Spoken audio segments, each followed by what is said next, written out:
as a young professional and someone who's growing more in the faith, not in religion, but in Jesus Christ, as far as understanding that He's our Savior, it's just real interesting when you're able to find other people who you can feel their passion, or you can actually start to see, not just on their face, but you can see into who they are and actually feel what they're passionate about.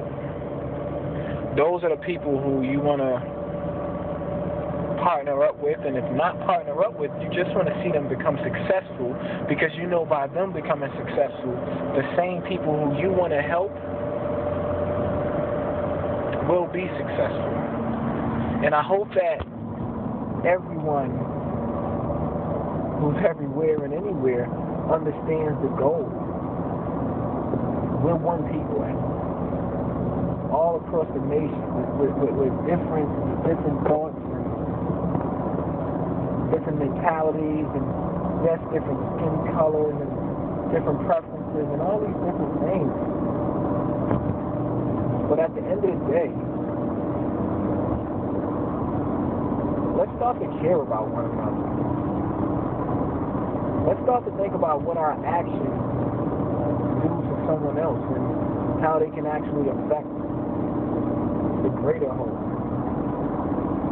It's one thing to want to be successful, but it's another thing to ask the question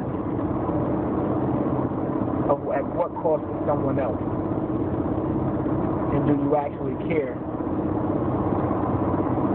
what that cost may be?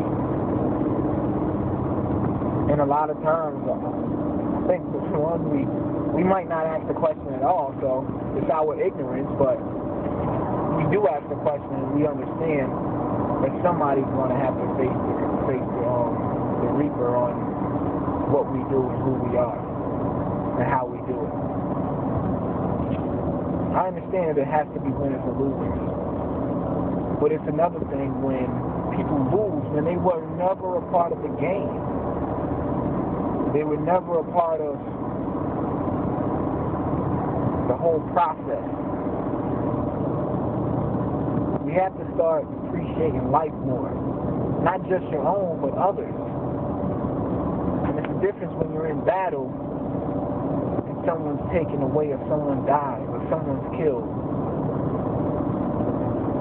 Those are just the consequences of war. But when people are killed for nothing, for no reason, but just because another person feels that this is the best way for them to get to where they need to get to,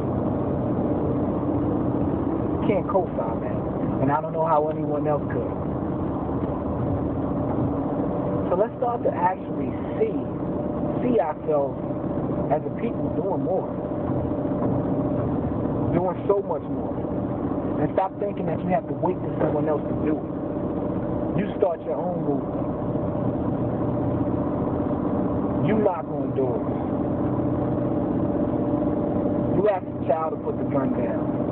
You look at them and say, the cigarette might not help you. And yes, they may curse you out. Someone may get mad. Someone may even get hurt. But if we start doing more on a consistent basis, it changes everything. So when I say I'm driven, and I talk about driven to inspire or motivate and to motivate others, it can't just be here and there.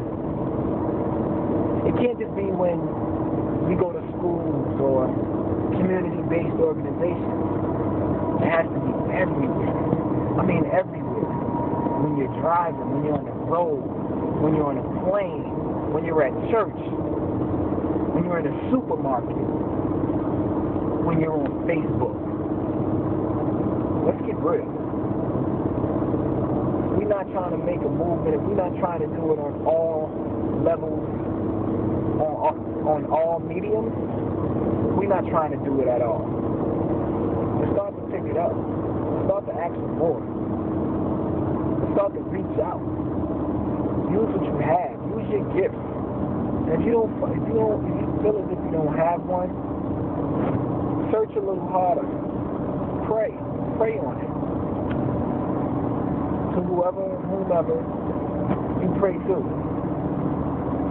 But when it comes out that you have one and you can do something, take advantage of it.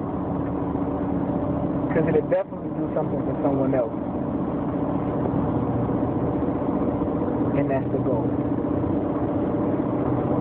Thank you.